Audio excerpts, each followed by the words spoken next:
the Clean Air Act, the Clean Water Act.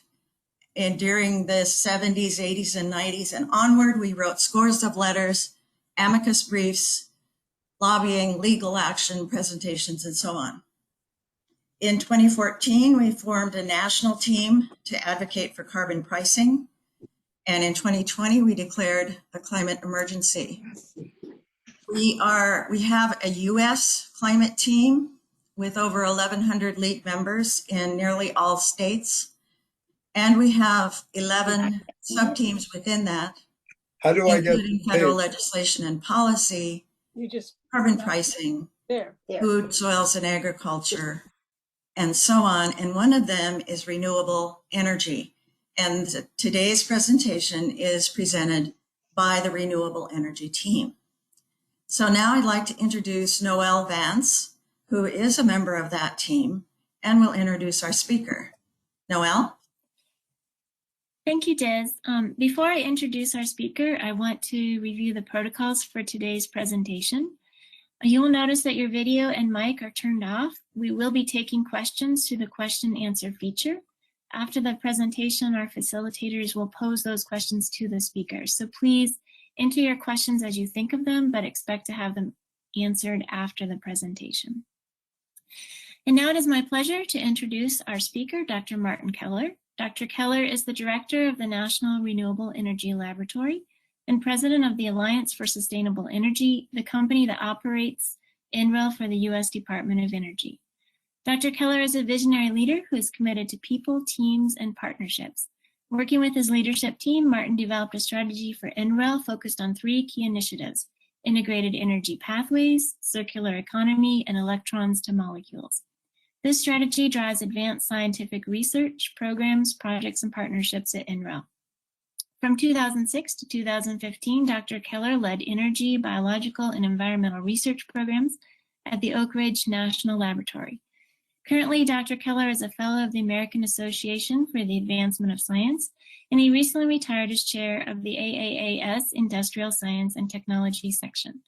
In addition, he serves on numerous other scientific advisory boards. Dr. Keller received his PhD in microbiology from the University of Regensburg, Germany. And welcome, Dr. Keller. Thank you. So I hope everybody can hear me and that you can see my slides. And it's a great honor to be here with you today. So I want to jump directly into this. I thought I give you in the next, let's say, 35 minutes or so, 40 minutes, a little bit of an overview of some of the so-called mega trends. I tell you what we're trying to do at NREL to further advance the energy transition. And then I still hope that we have some good questions at the end. So any questions is good. So you hopefully can ask me anything. And if I don't know the answer, I will tell you. But I'm super excited to be with you today. And let's dive into this. I want to start, if I can advance my slides. So I want to start on a very high level energy discovery. So when you look at this, how we use energy in our country and globally, a lot of things are changing right now. And this slide shows you a little bit of the history. When you look back, or as you all know, fire is the first form of energy. Natural gas came in very early, about 200 BC. And then also wind. When you look at this wind and water, again, water about 200 BC. And then windmills were the first records of wind was about 644. And then when you look at this, 1600s about where we have electricity for the first time. The first oil well drilled was 1859. And windmill from electricity, 1888. So when you look at this, using electricity is a pretty new way on using energy when you look at the history of our planet. So now where we're going, and there are a lot of things are changing. And I want to start to give you a little bit of an overview of the so-called megatrends. So what are megatrends? Megatrends are where the scientists and engineers and policy people look into this, what's going on our planet. And there is a big list of so-called megatrends. I picked a couple of them to set the stage why energy and the change to clean energy is so important to our planet. So first, let's start with population growth. You probably all know this. By in 2050, we reach about 9.8 billion people on our planet.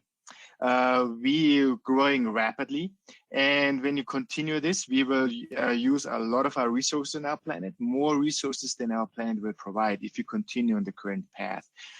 So in addition to the increase in population, there's so-called urbanization. So a lot of people moving into the cities. So roughly about 1.5 million people move into urban settlements in about 1 week, 1.5 million every week. By 2030, about 60% of the people will live in cities. By 2050, it will raise to about 70% of our populations.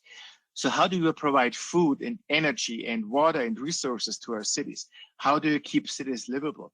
So cities will be a big opportunity for new innovations, but there also will be a big issue in providing the resources and keep our cities on our planet livable. The next thing is food. When you see how do we feed 9.8 billion people in the future, even right now, we have sometimes to have a hard time to distribute food to our people. And I give you a little bit of statistics when you see what do you think is the average age of a farmer in the United States. So a lot of people guess in the US it's probably a little bit on the advanced side, so it's about 60 years. So then the question is how old are the farmers in Africa and Europe? A lot of people think, oh, especially in Africa, the farmers are much younger. They are also 60. So globally, our farming population is aging rapidly. So a lot of young people move into the city. So how do we provide food for the future? How do we make this in a sustainable way? How do we create all the water we need? Because a lot of water is used actually to grow our food, which brings me to the next big megatrend. Water. Water is a big issue. By 2050, we're estimating that water resources, we need about 55% more water than right now. So most of the water right now is coming for drinking water is coming out of the groundwater, about 50% of our water.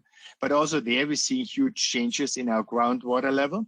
We're also seeing that a lot of people still don't even have clean drinking water, and it's contaminated water with feces and other things. So water will be also the big issue for our future. And then there's mobility. So mobility is changing rapidly. When you look about this, only about a little more than 100 years ago, we have horse carriages. Then within a very quick time, they change over to automobiles. And then the future is very different. So a lot of the transportation will be autonomous. There will be an autonomous vehicle driving around. How do we continue to do transportation? How do we continue to allow people to go from A to B? So this is just a few of the so-called megatrends which informed us at NREL to see what do we really need to do to further advance our energy transition. How do you create the resources for our planet? How do you make this in a sustainable way without destroying our planet? So this is a couple of slides we will now go through you in the next minutes. So we're going through a transformation in energy supply in the United States. This has happened pretty quickly. So when you look at the next slide about the cost of renewables are falling rapidly. When you look at the different lines, you see utility scale solar decreased from $359 a megawatt hour in 2009 to right now about $40 in average, but there's even places where it's much cheaper. Same trend happened to wind. So when people say, well, why are we changing in the energy transition? Why is suddenly coal not so interesting anymore? One of the big driver is economics, because renewables right now, for many areas in the United States, are becoming the cheapest way of producing electricity. On the upper right corner, you're seeing the kind of Excel pricing. This is a power purchasing agreements, which were done a year or so ago. And when you look at this, so they're predicting by coming online 23, that wind will be at $21 a megawatt hour, including 4 hours of storage. And utility scale solar is at $36 a megawatt hour, also including 4 hours of storage. You can see now how this prices over the last years really plummeted. And they're the biggest driver for the change in the utilities towards more renewables right now. Also, a different way to measure this is on how much more generation capacity did we deploy and what did we deploy over the years. So this shows you over the years the change really over to a lot of times in the 2000, 2004, there was a lot of kind of natural gas deployed. And now you're seeing over the last couple of years how suddenly renewables take over. And 2019's the deployment of renewables were over 2/3 of all new electricity generation deployed in the United States. And we're seeing that this trend will continue and renewables will play even a bigger role. So what is the advanced scientific research at NREL? So what are we doing towards the energy transition? And I want to go and walk you through this. First, a little bit an overview what NREL does, and then go into more specific how the grid is changing and some of the additional problems and challenges we will face in making these changes. So NREL at a glance, we are almost 3,000 people. We have a lot of postdoc and grad students and undergrad students here at NREL. We have a very nice facility with kind of a lot of very efficient buildings, solar panels, and so on. We're doing a lot of work with industry. We have about 900 partnerships with industry, academia, and government. And our campus is a living laboratory. So what are the big areas we're working on?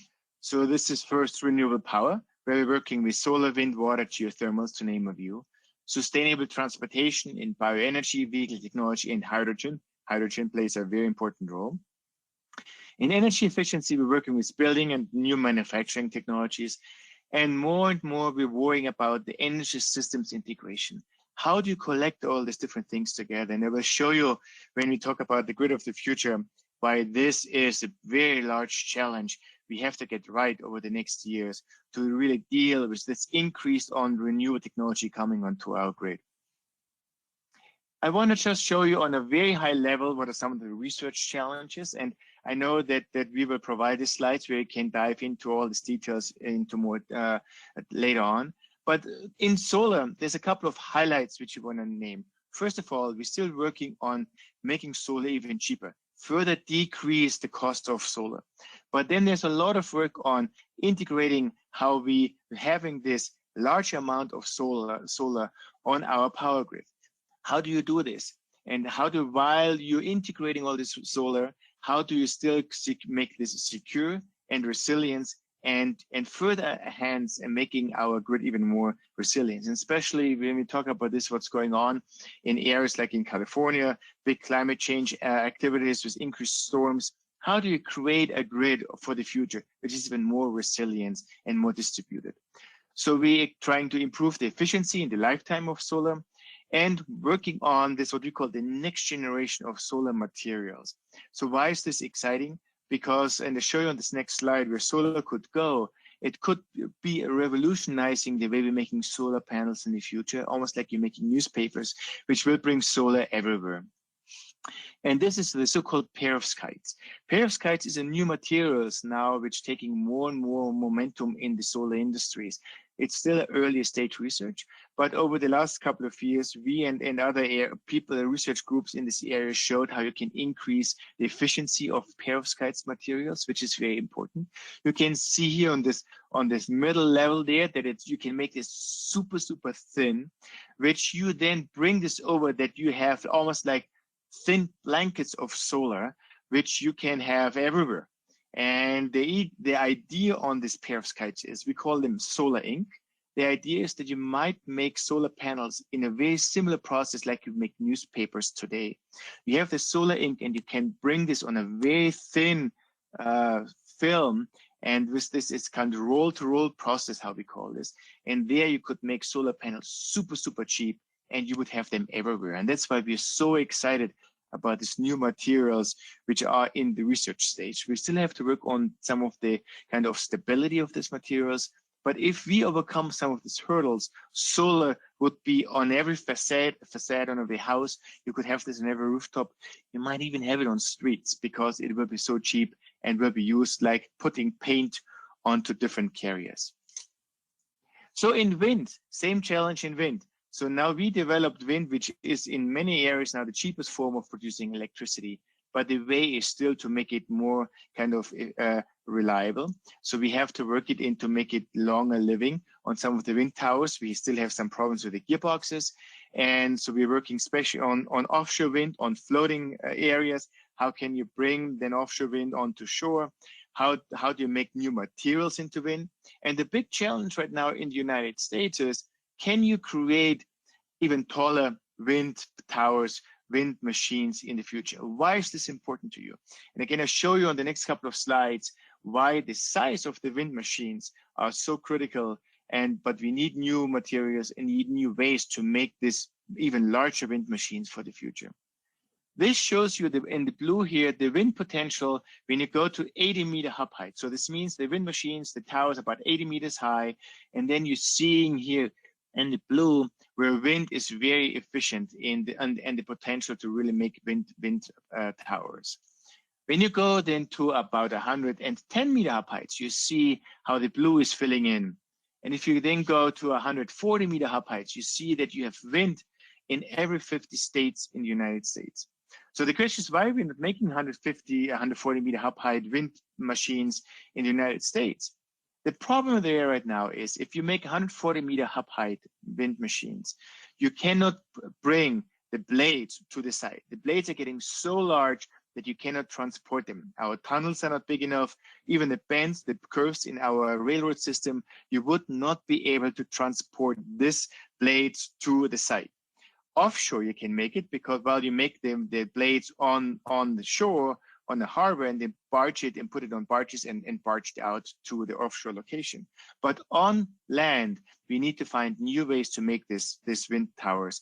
So this is why we're working with a lot of industry right now to see, well, can you produce the blades on site? Do we need new materials to make it more cheaper to produce these large machines? So a lot of fundamental research, even at this stage, goes into the next generation of wind turbines for large scale here on land.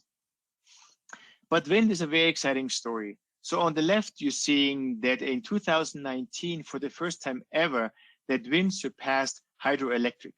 Historically, hydroelectric was the biggest source of renewable energy in the United States. And by 2019, wind surpassed hydroelectric. And on the right, you can see with the ups and downs in hydroelectric, but even there on wind, wind is surpassing hydroelectric also on different levels. And we're seeing this trend continue, that wind will be a major electricity generation system in the next years to come, even more than it is right now. I talk about the energy systems integration. That's our newest facility. And this is a big challenge right now. So when you go to deeper penetration of renewables, we have electric cars in front of our houses. Houses are getting smarter, much smarter, and they're talking to each other and they're talking back to the utility. How do you integrate all this together? So how do you make sure that when all the electric vehicles are getting plugged in, that our grid is stable? How do you go into deeper penetration of renewables like the 60, 70, 80%? And then we talk about this when you go even to higher penetration. Cybersecurity is a big problem.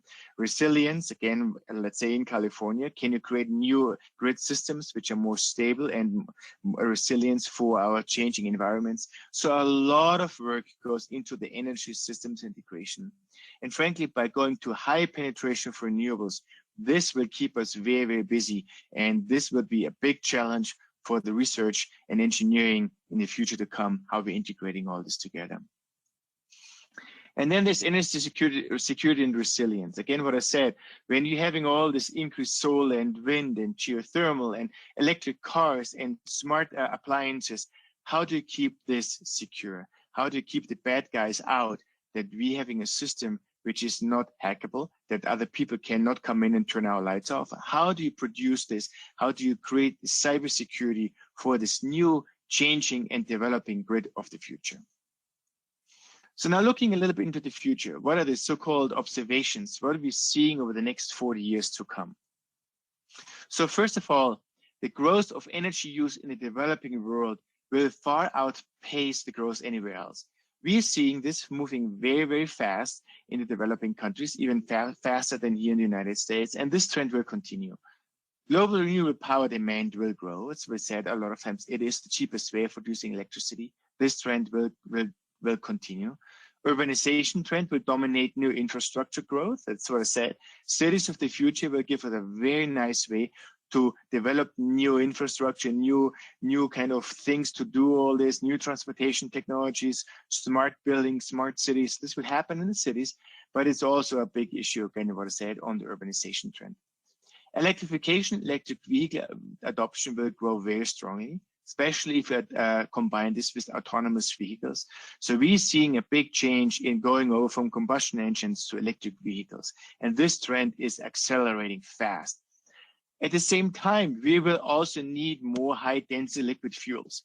This is for airlines, ships, heavy-duty trucks, potentially. So we need more hydrocarbons. The question is how we produce the hydrocarbons of the future. And then there's this called the 3Ds, or how we call this. Digitalization, data, decentralization will be strong drivers of the energy transitions. And this is something also what we need to learn how to do this and to get the science right. That's why we came up with the 3 critical objectives and 3 big issues. What we said, I will talk mostly in the remaining time about the integrated energy pathways. How do we integrate all this together? How do we continue to electrify all these different areas? How to decarbonize our energy sector? Electrons to molecules will be very important. So we're talking about this. If electricity is the cheapest way of energy, can you produce and take electrons and create carbon-carbon bonds? Means make hydrocarbons we need for air transportation and ship industries and on big heavy trucks. Can you make synthetic hydrocarbons out of electricity? And then the circular economy of energy materials. We need to find a new way to bring our resources back into our economy. So how can you recycle, reuse a lot of the materials instead of throwing them onto a landfill? We will come back to all the 3 points later on. So, but our electricity is changing fast. So when you look historically, the grid was in one direction. We produced power in big power stations, coal plants, nuclear power plants, big gas turbines, and we brought electricity to the consumer. Used electricity, it was one way, one stream. Now this is changing. Now the grid is going bi-directional. So we have solar panels on our house. So we might have an electric car in our driveway, which is also perhaps an energy storage device. So our houses are becoming smart. They will talk back to the utilities. So all this will require a new kind of architecture for our grid of the future. In addition, we're seeing an increase kind of electricity demand. So this is a study we've done a couple of years ago on the non-electricity side of energy, which is a lot, historically transportation, industry, and a lot of our residential works. Now the forecast is that we electrifying our economy. We electrifying transportation, we electrifying our houses. And even there, we will see an increase in electricity usage in industry. So this means that we are seeing and we will use more electricity in the future. So when you look at this study, by about 2050, so the study concluded that we need almost like 40% more electricity. So we will use more electricity in our economy. And this is a good thing if the electricity is derived from carbon neutral technologies, such as renewables or perhaps even nuclear down the road. But the trend is very clear. We will need more electricity in our country to come. How do you then do this? That you started talking about this, that the grid is changing, it all will be much more decentralized. We will have solar panels and wind farms and battery storage and all these cars. So to control the grid of the future, we will need so-called autonomous energy systems. Other people call it machine learning, smart systems. So this will come. And this will not only be in our grid, we do this in transportation, we will have this in buildings, in the way we're managing our wind plants. So to do this will require also still a lot of innovations and research in nonlinear controls, optimization, complex systems. So this will be very, very complicated. Right now on the Western grid, we're managing our grid with about 10,000 control points. The future in, let's say, in the Bay Area alone, we're predicting that this might be 2 million control points. No human can control these control points in a control center. It has to be done by smart machine learning, artificial intelligence, computer systems.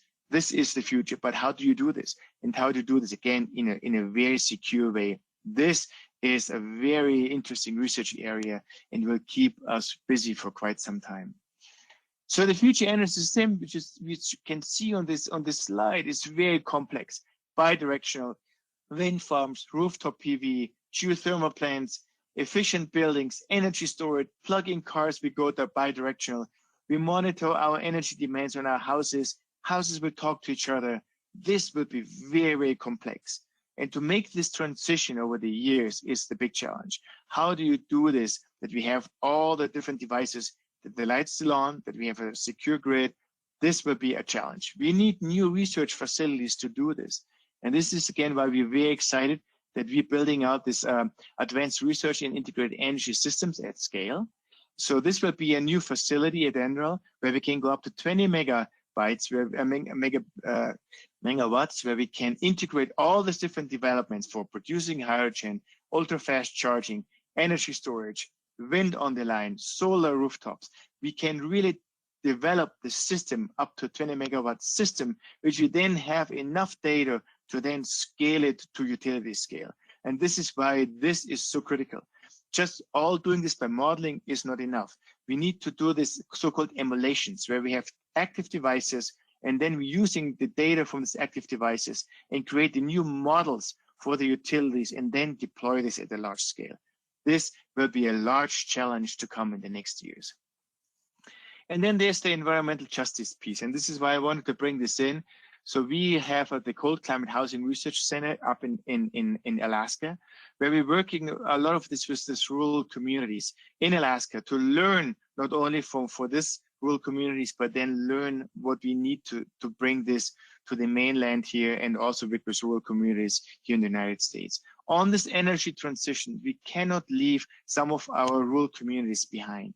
We need to look at this holistically, and Alaska is the best place to learn this because these communities are really on the front on the tip of the spear, where they're getting impacted by climate change. Sea level is changing, the sea ice pattern is changing. A lot of these whole villages have to change and move to different locations because of the environmental impacts. And in addition, in Alaska, so all have to bring the kind of oil into the communities. That barge all this in, or by airplane twice a year perhaps. So now how do you make these transitions? How do you bring rural communities along on these energy transitions? I think this is a big issue for us, and this whole environmental justice piece needs to further develop over the years to come, that we cannot, because again, we cannot leave certain rural communities behind. Everybody has to have a fair chance in this energy transition of the years to come. And then the question is, let's say what happens if we go to 100% renewable energy. A lot of people say, well, we have all the technology ready. We just have to deploy all what we have, and then it's easy to make the energy transition.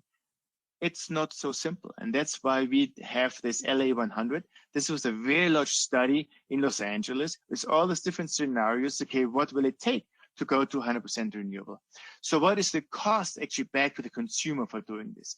What are the benefits to the environment and health? How can environmental justice be brought in these transitions? And how do you do all this in different scenarios? So this is very, very complicated and complex, because it's not only they say, we just deploy more wind turbines and solar panels, and then we can do it. If you go to deep penetration of 100% or close to 100% renewables, it's getting very complex, very complicated. And to be honest with you, we do not have all the technology right now to do this without significantly changes in the cost back to the consumers.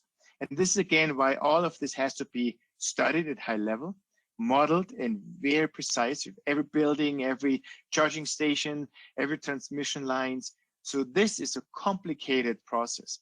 By doing this blueprint, how to do this, we will learn then what does this mean for the whole United States. And again, this is why we're proposing what's called accelerating clean energy at scale. We need to look into all these different technologies. So we need to integrate scientific and analytical support with stakeholder leadership. So we need to continue to develop solutions and technologies. Remember, when we want to do this by 2050, so by 2040, we have to really have everything developed. And by 2035, we have to start to deploy these technologies out there. We need to develop new tools and data sets. We need to create action plans and implementation plans, how to do this. And we have to enable community-driven national impact. So we need to do this not only for LA or for New York, we need to do this across the whole United States. To have a blueprint ready, because what we starting to deploy in the next 5-10 years will be also important in the complete energy transition which we want to accomplish by 2050. So we have to develop this integrated plan. And honestly, right now, here in the United States and globally, we don't have an integrated plan to do this. And again, what I said on the electrons to molecules, we having this way of, so down the road, what I said, we need hydrocarbons. How do we make the hydrocarbons? And that's the idea, to use electricity and then CO2 down the road, we capture and concentrate and have conversion technology with biocatalysis, electrocatalysis, hybrid electro-biocatalysis. And then from this, create fuels, chemicals, materials, and storage. I see this as a holy grail. We are not there yet, so it's still too costly to do this, but we need to continue to decrease the cost for creating this designer hydrocarbons, designer chemicals, designer materials, and the common source for doing this will be electricity. And if we can do this at a cost point, which is not more than right now gasoline right now, or materials derived from fossil resources, then we are far into the energy transitions.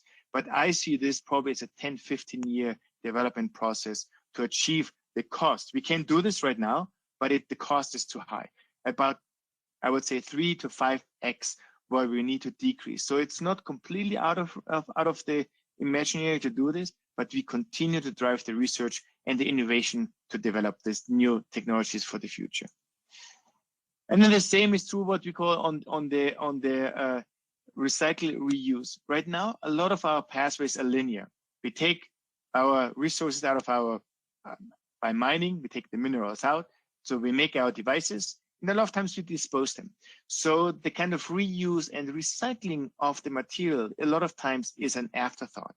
We need to go to the circular process where we make it, use it, and return the minerals and the materials back into our economy. Why is this important?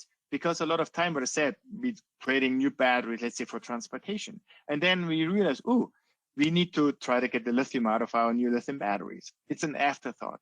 We need to bring this design element at an early stage in the development of our energy materials, that we realize, well, how do we bring them back? So I covered a lot of areas very, very quickly, just to give you also the feeling, yes, there is great progress, there's great optimism. I think we can make the transition. But this said, first of all, we need still new innovation.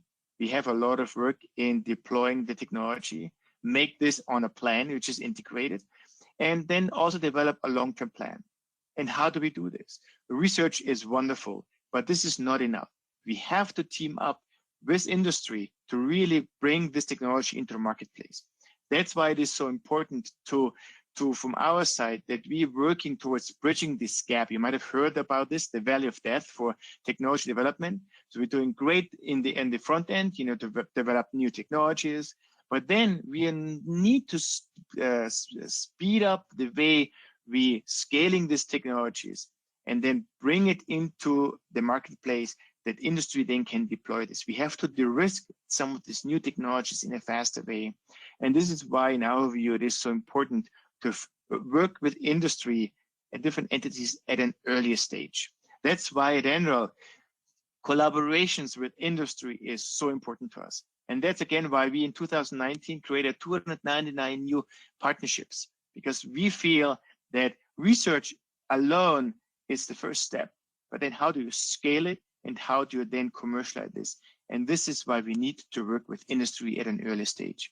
So last year we did very well. We had 255 new unique partners and about 587 unique active partnerships.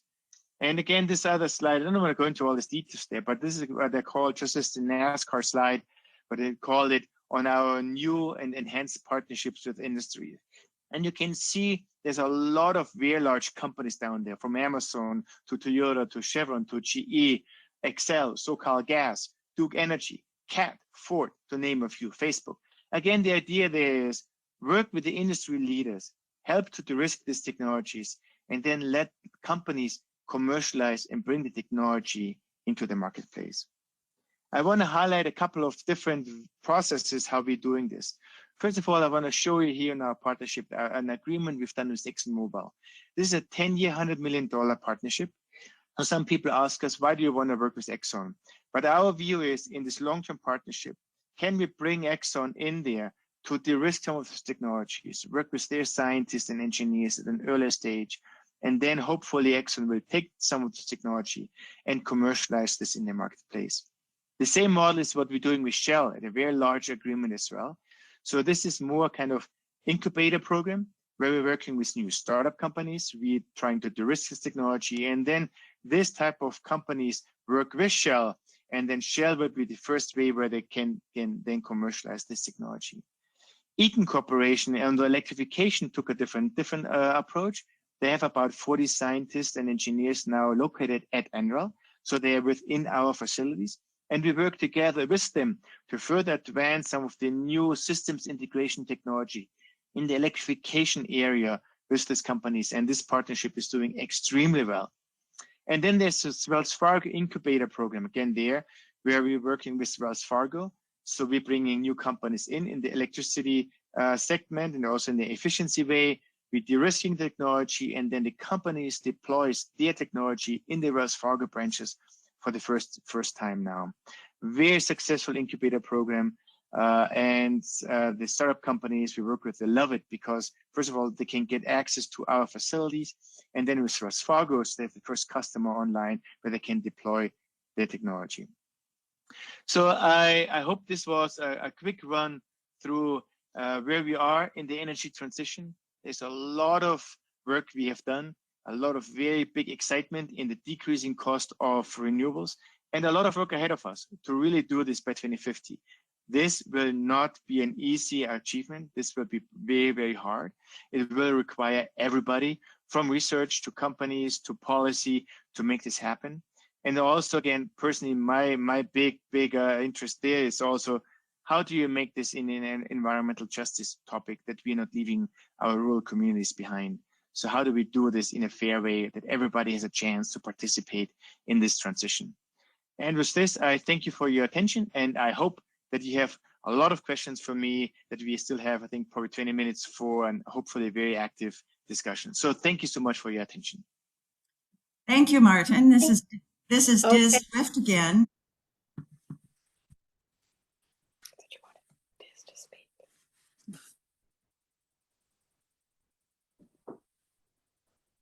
Now we'd like to have questions from people for Marty Gibbons to answer, who is here with us.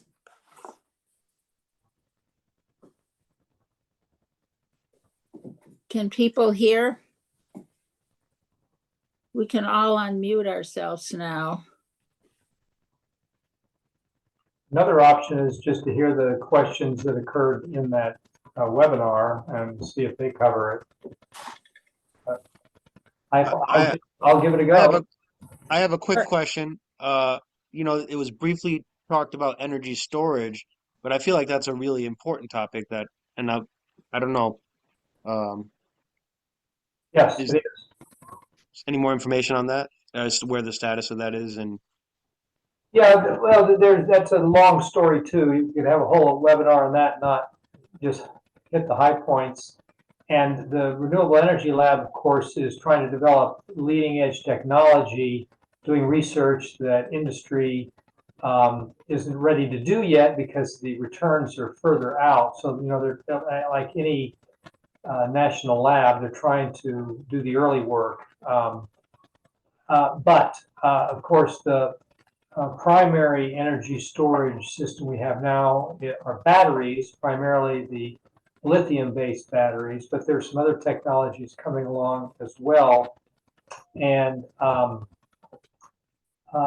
lithium, as you probably know, we have to scrutinize everything now because we've made so many mistakes in developing high impact technology in the past, including fossil fuels, that we can do damage in the process. And mining the components of a lithium battery, from the lithium to the cobalt, nickel, and there is even some graphite, which is highly structured carbon, is all like, it can be abused. And we know areas where it is an abusive activity, whether it's abusive to people or the environment, with long-term consequences. So we have to be careful in how we get those essential minerals, and we have to be careful where we source them, because there could be areas of the world that are going to damage their own environment in delivering to us what we need, or to another country what it needs to make the batteries. Eventually, the lithium batteries, I have confidence that we'll be able to recycle that material. I've heard estimates of up to 95% of the content of a lithium-based battery can be recycled into new batteries. Of course, they can often last decades, and so the other advantage is they'll be recycled into higher technology lithium-based batteries that can store more energy and can be recharged faster. But we're not in that cycle yet. Just because most of the batteries are still in use. The big batteries, of course, the small batteries and power tools and smartphones and such, they're less economical to recycle, but perhaps we have to do those as well. But once the automobiles and trucks and big and even land-based lithium batteries reach their end of life, either their capacity is degraded, so they're no longer economical, but then that will be a good source of the virtuous cycle to recycle those elements. So, I mean, that's just one example. There are other ways to store energy. One is heat, and so in the basic sense, you can return the excess or use the excess electricity that's generated maybe by a lot of wind or solar during the day and store it through radiative heating into bricks or rock, and then extract that back out. Again, that is certainly physically possible, and people are experimenting with that. It's more of a, of course, a land-based approach to storage. Hydrogen can also be a storage method, but I also understand technically converting electricity to hydrogen and then converting that back to electricity is quite a bit less efficient than lithium batteries right now. And I don't think they're going to be able to increase that efficiency very much. Perhaps they can, but so we got to be careful with hydrogen as either a fuel source or a storage method. But it may be, because it can be stored for long term. It could be stored for months, provided you have the tanks. But the storage itself takes a lot of energy, because the hydrogen has to be compressed. That takes energy, and maybe even liquefied, which takes even more energy. So it's not a slam dunk. Now, hydrogen could be used to store energy also in making synthetic fuels, and combining that with the captured carbon dioxide could make some synthetic fuels for areas that are hard to decarbonize, such as aircraft, large transport aircraft, at any rate, for long range and large capacity. Also shipping, perhaps railroads.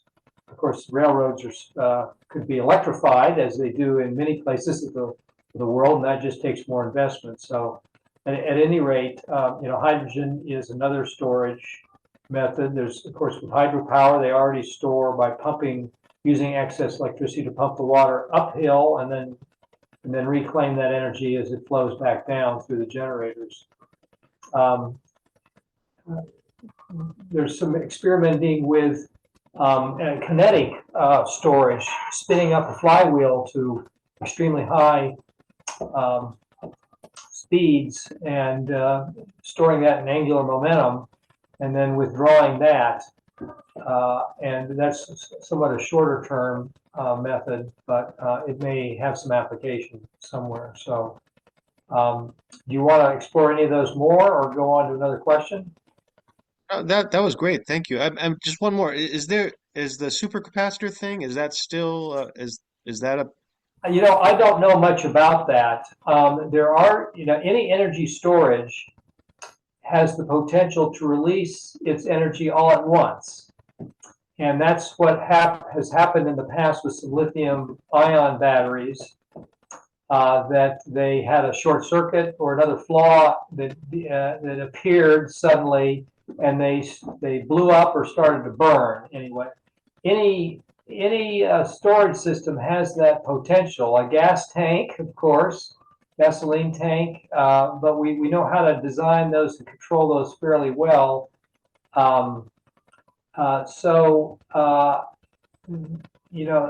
That kind of high energy storage we have to learn how to handle it. Yeah, and we know how to do that with fossil fuel pretty well, for the most part. But Thanks, that was great. I have a question. okay. This is Carol, and what is the situation as we have gone to more electricity? Has there been a decrease in the United States and worldwide in fracking, or is it increased, or is it maintained itself? Do you know? I don't know about the fracking, but of course, we fundamentally have a world market for energy, and especially in that kind of energy of fossil fuels, because it can be transported to some extent. And as I understand the economics of fracking, it became they could either extract more gas from an easy place, land that they already had owned, and so it was cheap for them, and that made the natural gas or the methane inexpensive. And so there was a big incentive to do that. Of course, I believe the fossil fuel companies also tend to leave scorched earth behind them, because often those fracking companies were small, and they'd frack, and if they take the money, they take the value, and then perhaps go bankrupt and leave the landowners, with a mess to clean up, or the local community. And that's been the case all the way back to coal, mining coal.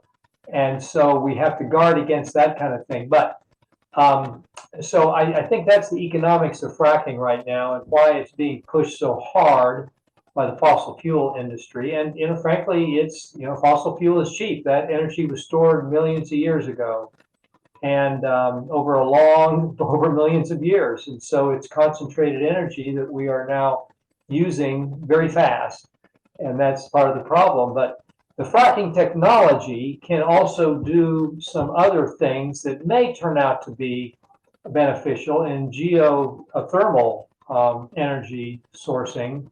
And you may know there are really two kinds of what we call geothermal. One I call really ground source heating, which is what a lot of homeowners and buildings are putting in to extract the inherent stable heat that's in the ground right below us, down to 100 feet or 200 feet.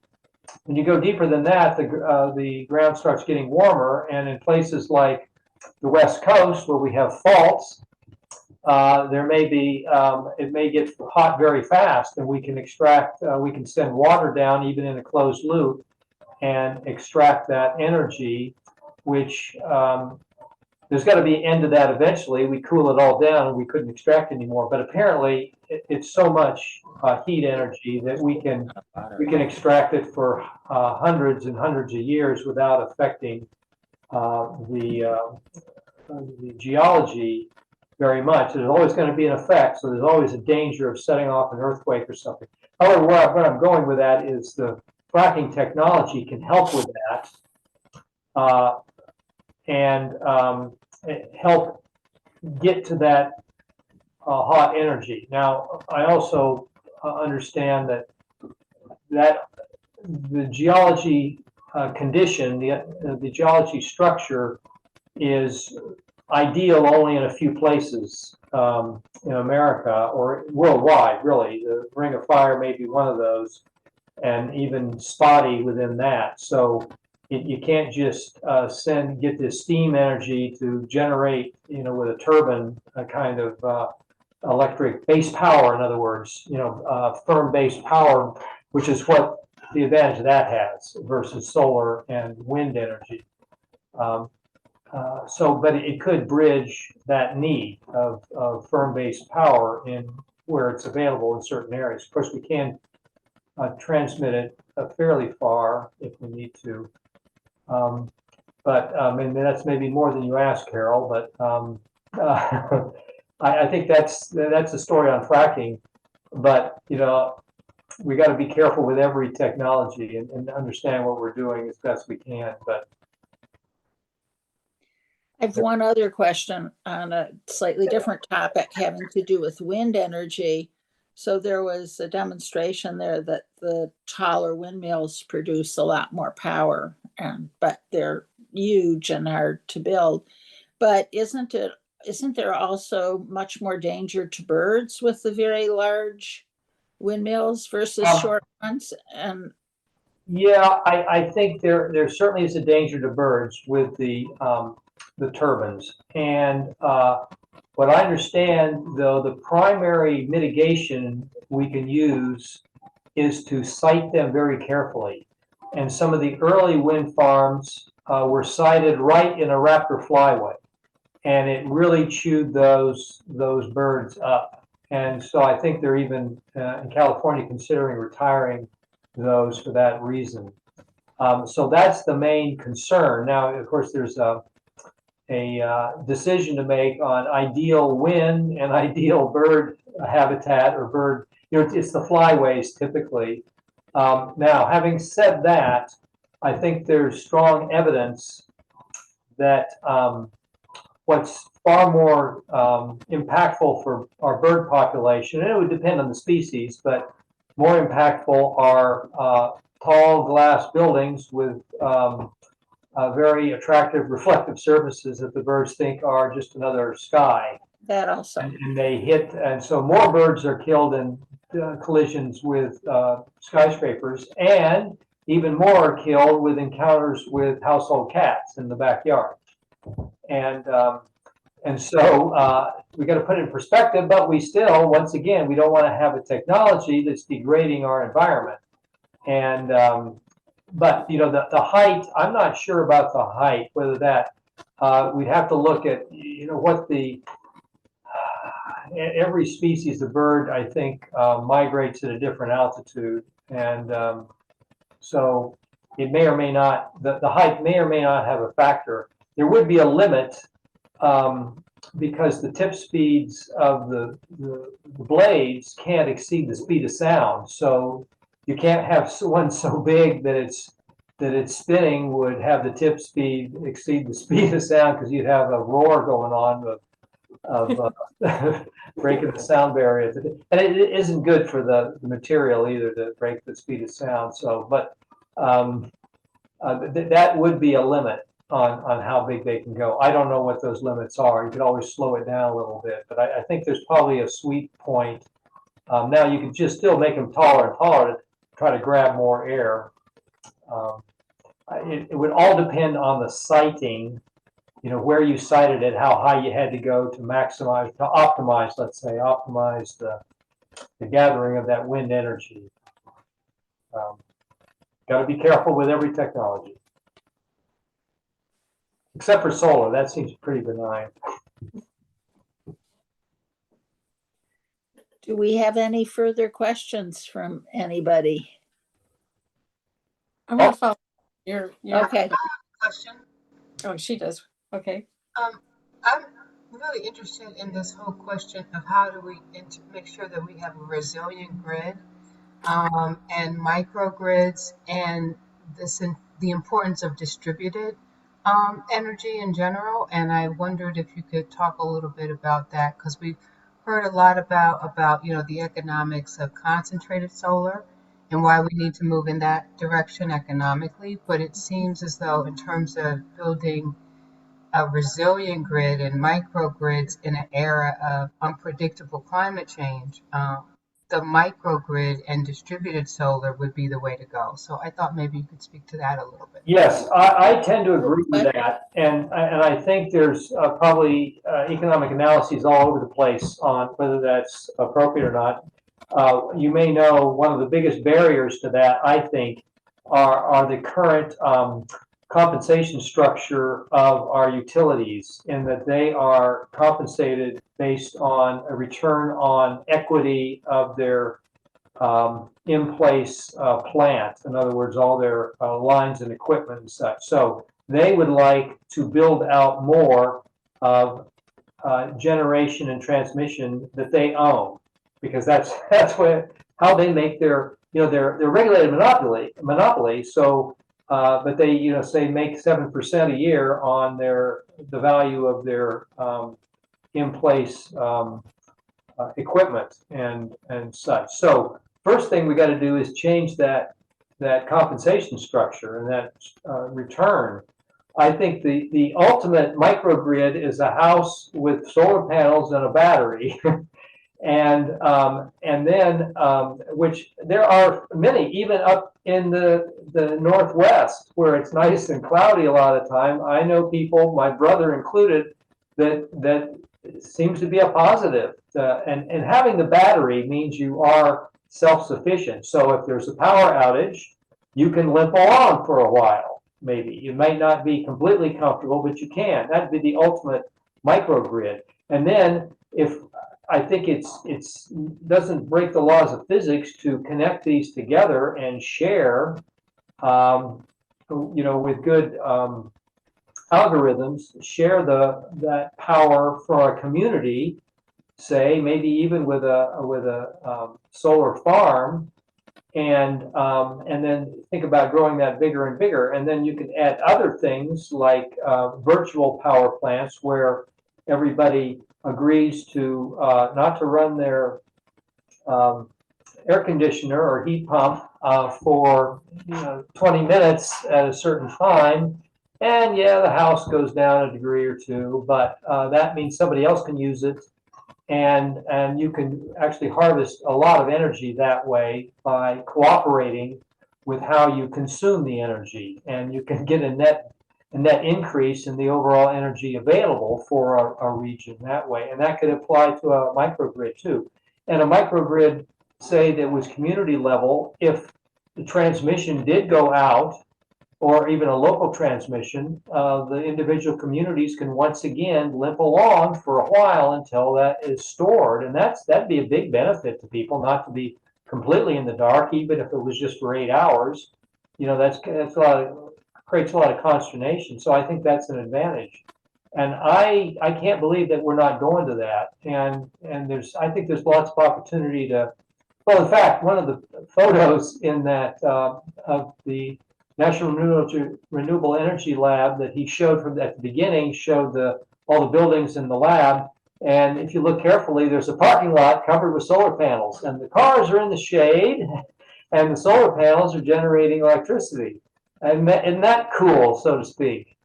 And I think we're missing the boat on that kind of opportunity as well. When I see, a Walmart parking lot, acres and acres, and just baking in the sun, the cars are heating up. What an opportunity there. Now, having said that, it's far more complicated to put a solar farm on a parking lot than it is just in a green field somewhere. But I think just another opportunity to create these microgrids that can benefit a community, when we do have a problem, a temporary outage. That's my opinion on the microgrids. I think it's where we've got to go. Thank you. So I have a question, or a thought, I guess. There is actually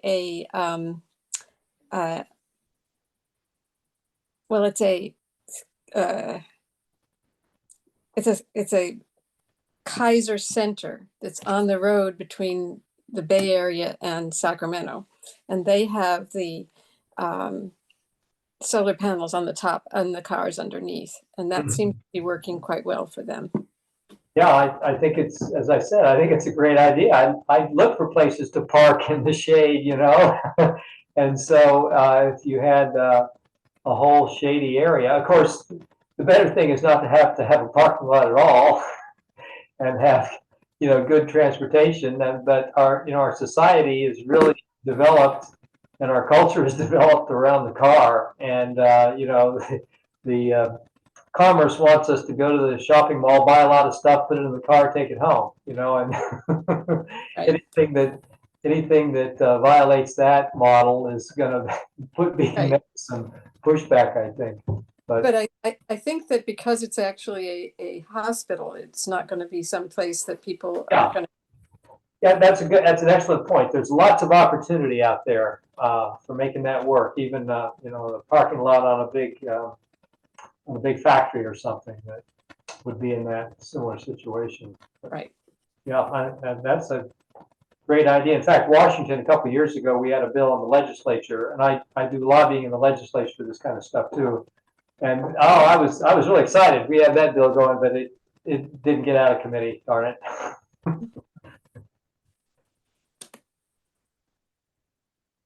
I'm going to put some links in the chat, just a few that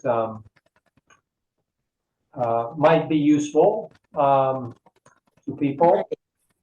And here we go. And the first one is from the Climate Interest Group that is SWIFT leads and the renewable energy portion of that. It has a link to the video we just saw, and it has a link to the National Renewable Energy Lab. They have a lot of information there as well. And that the website to our wiki, the top link there, does have specific links to parts of the Renewable Energy Lab that we think are of most interest. If you want a certain topic, it takes you directly there. And let's see, the final one there is an article that we just produced with the Climate Interest Group on electrical energy. It's vocabulary. It's pretty good. It's short paragraphs on a lot of different topics.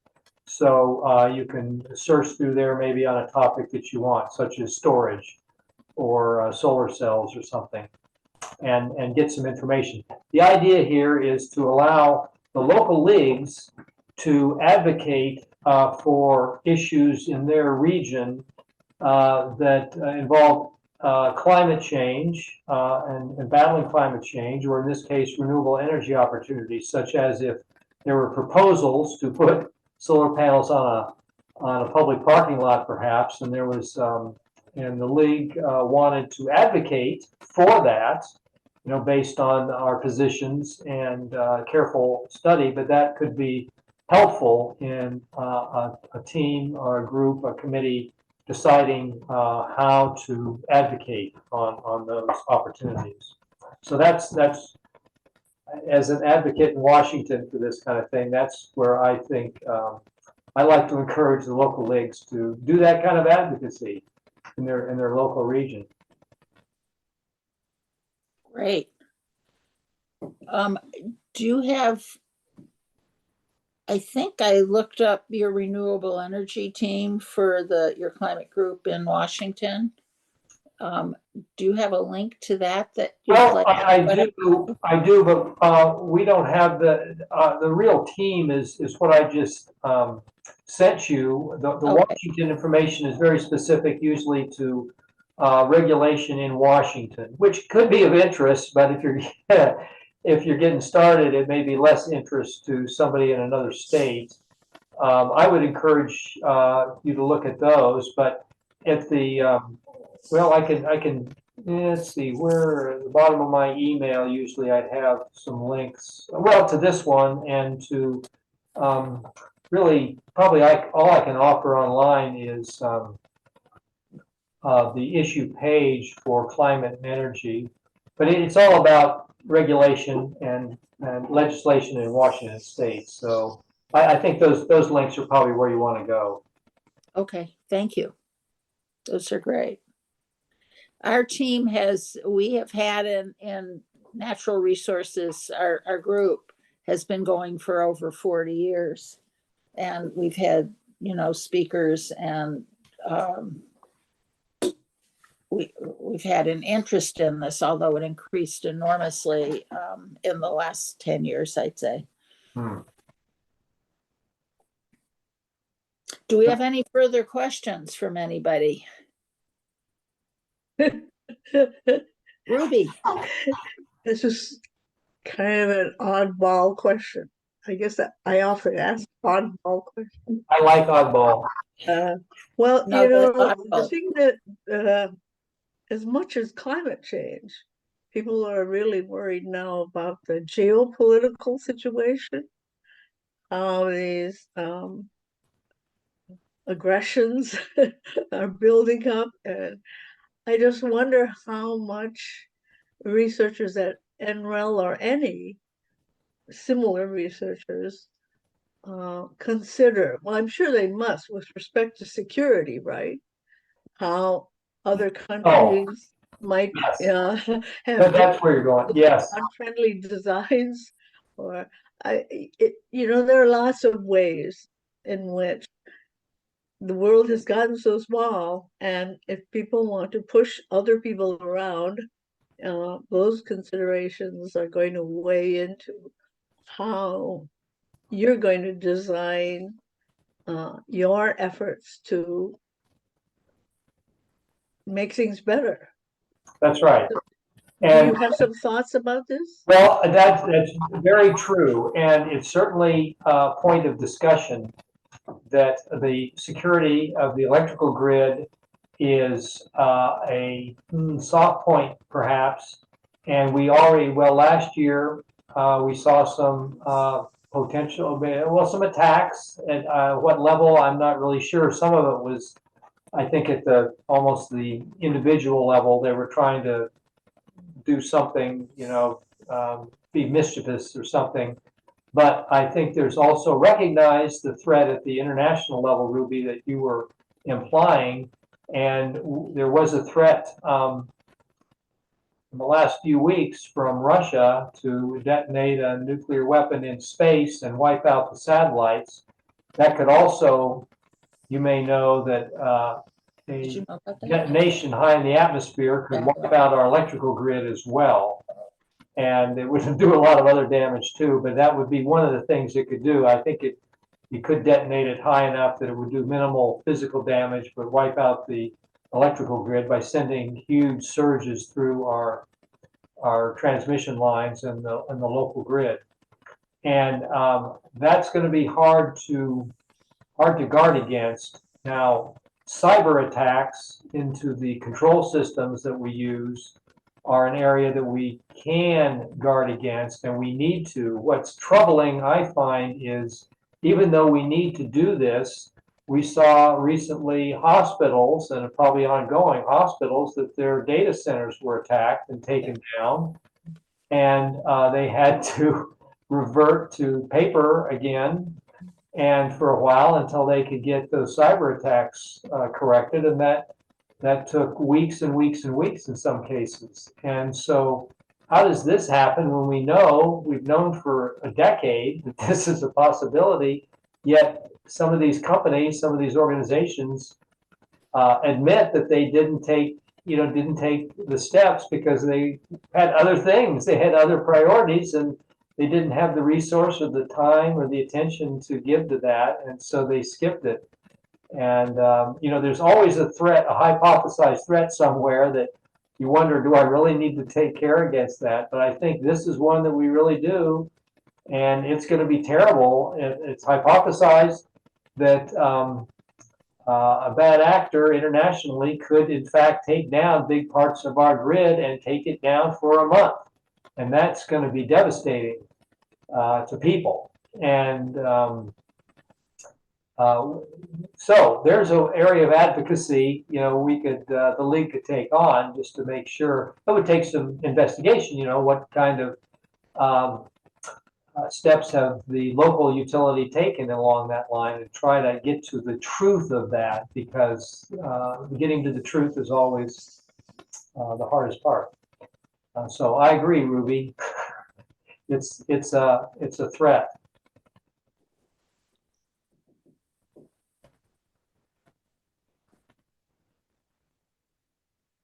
Thank you, Ruby. That was a good question.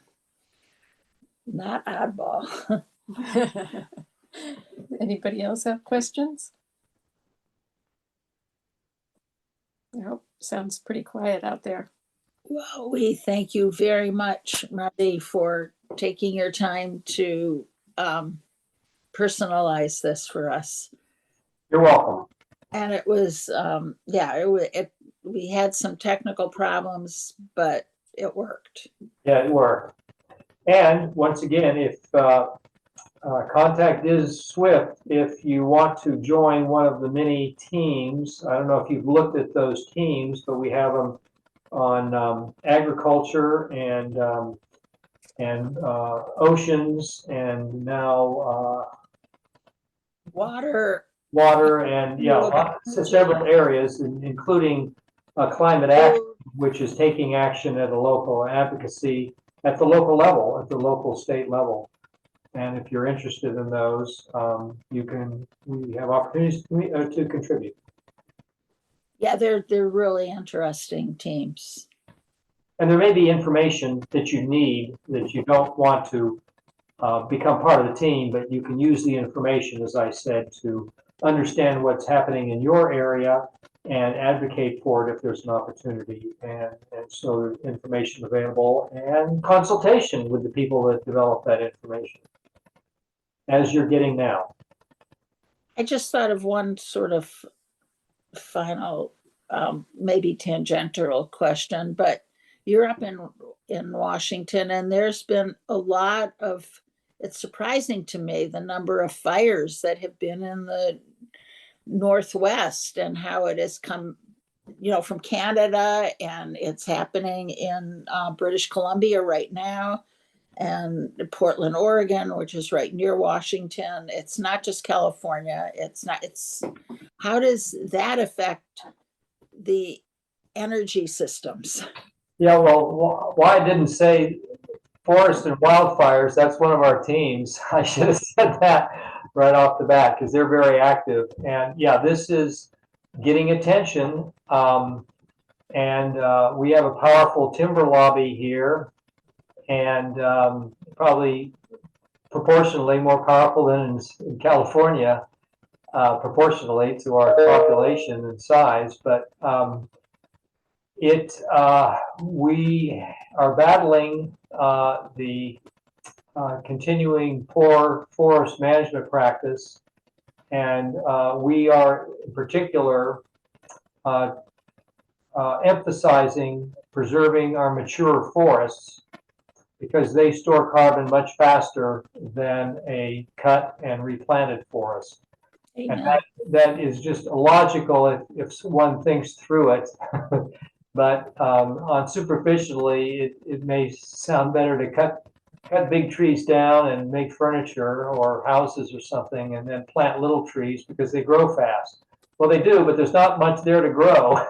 A big tree really puts on a lot of weight in the course of a year, and a percentage of that is carbon stored, and plus the forest floor. So that's what we are focusing on in Washington State. But forest fires have become a problem, and the smoke, and just the release of the carbon. And we need to get to better forest management practice, and do what's right for the environment and nature, not what's right for the timber industry. But it's tough because, the perception is jobs are at stake here, and that to some extent is true. I grew up in West Virginia, and so it's the same thing with coal. Families want their children and grandchildren to be able to work for the coal industry, and we got to stop doing that. And it's tough. It's tough for a culture.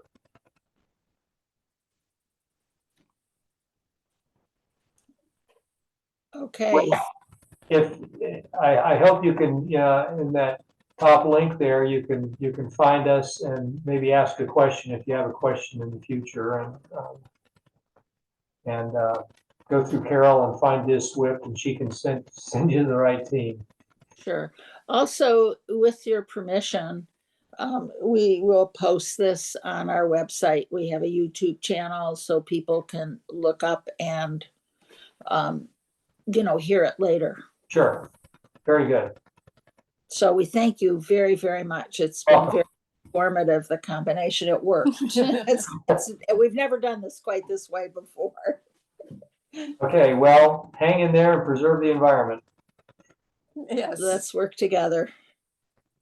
Bye-bye. Adios.